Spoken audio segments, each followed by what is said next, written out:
Welcome. This is the Punk CX podcast. My name is Adrian Swinscoe, and I'm an advisor, best-selling author, Forbes contributor, and general explorer of the service and experience space. On the podcast, I seek out and interview entrepreneurs, leading business people, authors, tech leaders, academics, and generally cool people doing interesting stuff in the service and experience space. Check out the archive at adrianswinscoe.com. That's enough from me. Let's get into the interview. So welcome to the next edition of the Punk CX podcast. This is an episode that I recorded while I was at Pega World in Las Vegas, which for the first time in 4 years. Last time face-to-face was in 2019. And it's brilliant to be back and to meet lots of different people. And I had the pleasure of this morning listening to Shelia Anderson, who is the CIO of Aflac, present on stage. And Shelia is with me here right now to talk about what she shared on the stage and lots of other things. So hello, Shelia. How are you doing? Hello, I'm doing great. Thank you. So, Shelia, for the benefit of folks that are going to listen in and also some of the people that might read the highlights, can you tell us a little bit about yourself? Yes, well, I'm Shelia Anderson. I'm the U.S. CIO for Aflac. I've actually been at Aflac 10 months. So, yes, 10 months. Wow.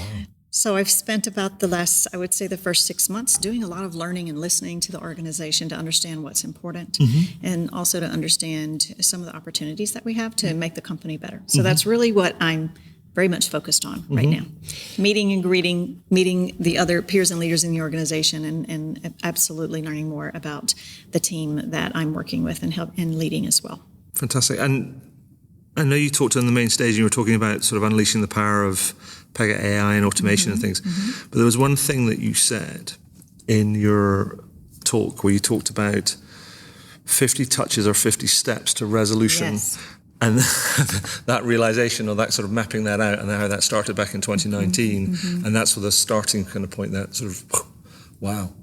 And because I wrote that down and was like, blimey, 50 touches, 50 steps. There's a lot, yes. And so can you tell me a little bit about that, sort of the origin story behind that and kind of the journey to now? Absolutely. The origin behind that, of course, as many companies over the years have created a lot of what we all know as technical debt. Aged systems, many that are out of support, that give us challenges in being able to actually adopt some of the newer technologies. Also going along with that is very, I would say, disjointed processes where you actually don't have heavy integration between the systems, and if you do, they actually are on very, very different technology platforms, which really complicate integration of those processes to make it seamless, and it's very cumbersome. And that's the situation that we were in. We actually still have some of that legacy that we are working on. I'll be quite honest, we haven't finished completing the rewriting or re-engineering of all of that. So it'll be a continuous journey for us. Yeah. I mean, I think it's interesting that you say that, because actually for me, it's that interesting idea where people talk about transformation, but actually it never ends. It never ends. That is one of the things that I think is one of the biggest learnings in my career. I've been with many different companies in different industries, and that is a constant, regardless of the industry that you're in. Yeah. And so kind of what, can you break it down in terms of what are the big things that you've kind of done and to sort of shorten the number of touches or collapse the number of steps and also a little bit about what have been the outcomes, the impact on people?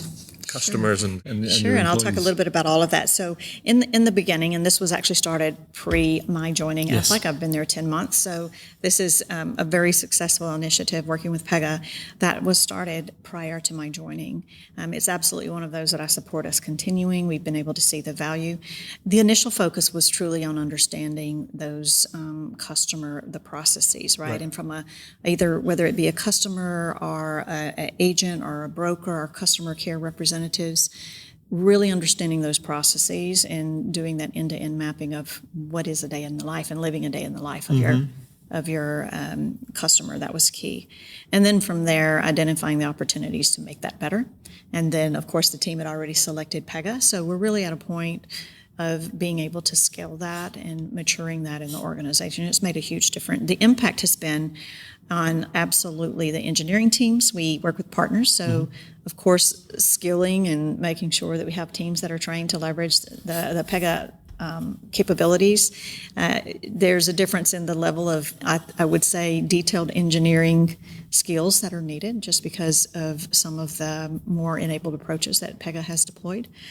So that's been a key factor. And then on the customer or consumer side for all of our products, they've absolutely been able to see what I'll call faster time to value, shortened time to complete tasks. That's been a big eye-opener for the organization. And those 50 touch points, one of the things that we absolutely focus on is how do we shrink that down, make that as small as possible.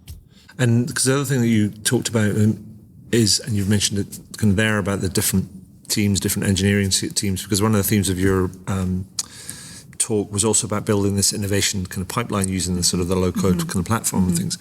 And I'm sort of really interested in that because, I mean, obviously that democratizes access to things. Yes. But what I'm interested in is, like, it's all very well and good democratizing access when giving people the right sort of tools, but it's actually getting people to play nice together. It is. And how have you done that? Because that's kind of feels to me it's a recurring theme. Is like, how do you get the people to kind of to generate the value? You know, you can simplify things with technology and so on and so forth, but actually making it easier for people to collaborate and innovate and create and things. And that's part of what our focus has been on, creating what I'll call a learning environment so that we can absolutely encourage creativity and innovation, extending that out to our business now. One of the things that we'll most likely have to finish and mature, I would say, would be a little bit more of what I like to call more of a citizen developer program inside of the organization. So we're not there yet. That would be the next level of maturity that I would see, so that you can set some guardrails to ensure that you have supportability across all those applications. So when you're running them in your production environment, that's key, so that you don't have an unwieldy number of unmanaged applications in the future. So that's always something that we have to think about. As we look at investment in technologies, we're looking at, yes, here's the one-time initiatives that's going to solve this process breakdown that we have. And then with my coming in and focusing with the team, I'm always asking also, and let's talk about what does that look like when we're running it in our business, and how are we going to run that more efficiently and effectively to deliver value for the customer. So really making sure that you're tying out, yes, the one-time development, but then also focusing in on many times where cost gets added in, right? Which is on how do you run that in your business and your business operations. Yeah. And how do you foresee that you're going to go out doing that? I mean, to get almost like to light that fire, as it were, to get that kind of going. I mean, do you think you envisaged doing things like hackathons and challenges, or? I think the hackathons are a great approach. Putting challenges out there, one of the things that I would like to see us do more of in the future would be absolutely to put challenges out that align to the corporate initiatives. That's always a great thing to do. Other companies that I've been with have actually leveraged that, and it's a very, very successful approach to getting innovative ideas out, not just from technology. So I think you're successful as an organization when we say innovation as usual. It's not just technology that's innovating. It's leveraging, as I say, the hearts and minds of your whole organization, business ideation, and you know how to connect as a team to deliver the value for the customers. Yeah, I mean, I think that is the kind of big thing. It's almost you frame it from a perspective of like, how can we, or what would be the best way, do you think, that we could do, and then you don't limit people, you give people the opportunity just to speak. Exactly. And to share ideas. Oh, we could do this or we could do that. And you can come up with some really sort of left field ways. I mean, I remember speaking to a company where they were talking about how to build better employee engagement with some of their corporate responsibility, sustainability initiatives. And they started to do these different sort of things at a sort of a global level. They're a mobile telecoms kind of company. And the things were happening, but they weren't really kind of getting much traction. And then they asked their employees, because they work in a distributed sort of network, they were like, well, actually, the things that really matter to people are quite local. And so because they had a retail presence, and they actually, what their employees came back with is that wouldn't it be great if every quarter that we had an initiative at a local level that could support a cause that we could support. So they ended up doing there was a thing for veterans, first responders, one a quarter every year. There was one for school teachers who like school supplies. Yes. One for kind of kids going back to school, kind of supplying them with that stuff. And then there's other for people that were carers in the community, like healthcare workers looking after the aged population.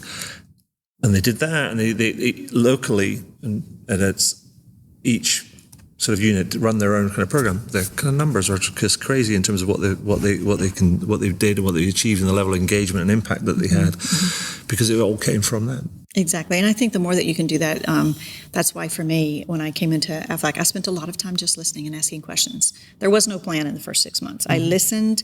I tried to learn the organization. I now have a better idea. I still spend a lot of time. For example, last week, I was invited to our broker leadership council meeting, and I shifted my whole schedule so that I could be there, because it was a great opportunity to spend time with the individuals that are out there selling our policies, so that I could understand what's working and what's not, and how can I help you.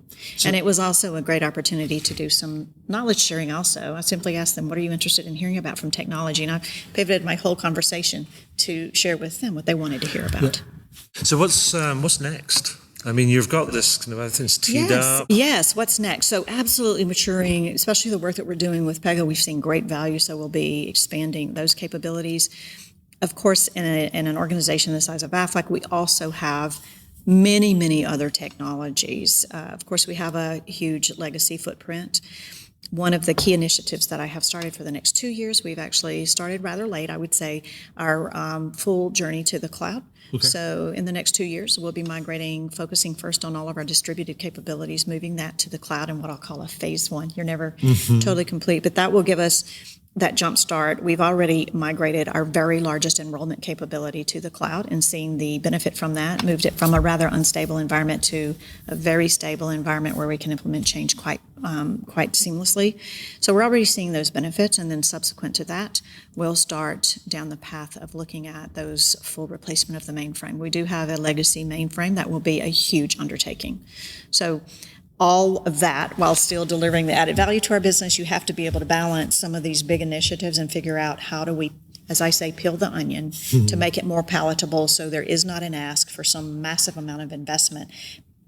Organizations today just don't have the appetite to say, yes, I'll give you, I'm making it up, $150 million a year for the next 3 years, and I believe that that's going to happen. That's just not the reality anymore. But there's also kind of a perception of risk as well when you talk about kind of like people risk. Kind of like talking about legacy systems and exactly people that are working on, I don't know, assistants working on Unix or kind of. And whatever. I think the other thing for us, very focused on our customer experience, making that more seamless. We have the opportunity to streamline some of our capabilities where we may have some redundancy in across the organization. So that's going to be a huge focus for us as well.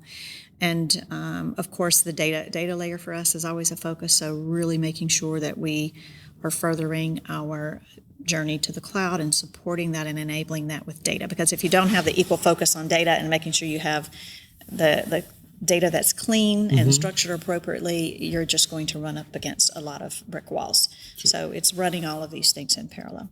So if you were to sit back and be a spokesperson for AFLAC, I mean, as you obviously are, but as you say, you just kind of joined the organization for the last kind of like 10 months. I mean, what are some of the biggest lessons that have been learned that you think, actually, I wish everybody could have learned these lessons, or we could have learned these lessons kind of in advance? What would they be? So if, say, if somebody's listening into this and going, we're going through this, that's a good lesson to learn. Sure. For me, it always goes back to that customer input, customer experience. Just be sure that any initiative that you undertake, bring your customer along early on and make sure there's an understanding of the why and the problem that you're trying to solve for, and make it a together problem, because you're going to be successful. And if you have to pivot, which many times you do when you get into these initiatives, you have to start talking about trade-offs and stay very focused on the ultimate goal. Make sure that you have measurements of success and incremental value that you can show along the way. And that goes as far as your own organization, and especially when you're speaking to senior leaders in the organization or your board, that's very important to have measures that matter to them as well. Yeah. Right. So you have to really understand all of the consumers or the stakeholders in any initiative that you're undertaking. Perfect. So, Shelia, a couple of questions before I go, if I may. Sure. And the first one is about complete that sentence type of question. So, preamble to the question is, Sheila Anderson says, do this one thing to improve if you want to improve your customer experience or your employee experience. Therefore, the sentence is, Sheila Anderson says this, ... Complete that sentence. Okay. For that one, to enable a wonderful customer experience, ask questions. As simple as that. Full stop. Full stop. Understand your customer and walk a mile in their shoes. Fantastic. Really understand the experience. Awesome. That's great advice. And the very, very final one, which is a slightly left field, but it's the thing that I've been asking on the end of these podcasts recently, because I find myself, particularly first thing in the morning on my first cup of coffee, doom scrolling through the news. And I thought, well, actually, we can do our little bit and we can inject a bit of a good news story in there. So that's what I've been trying to do at the end of these podcasts. So I wonder if you could share with us what you would consider, say, a good news story, i.e.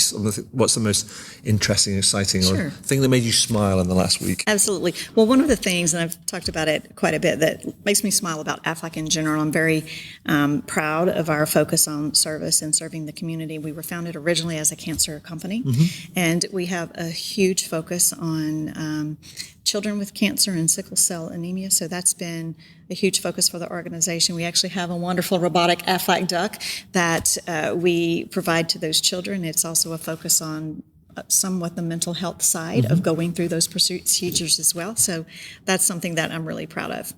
Awesome. Well, thank you for sharing that. And nice one for doing that work. So like it's a great initiative. And so first of all, I just want to say great job on the keynote this morning. Thank you. That was I great. Really enjoyed it. And thank you for sharing your time and your experience and your insight with us today. That's been awesome. Thank you. Appreciate the opportunity.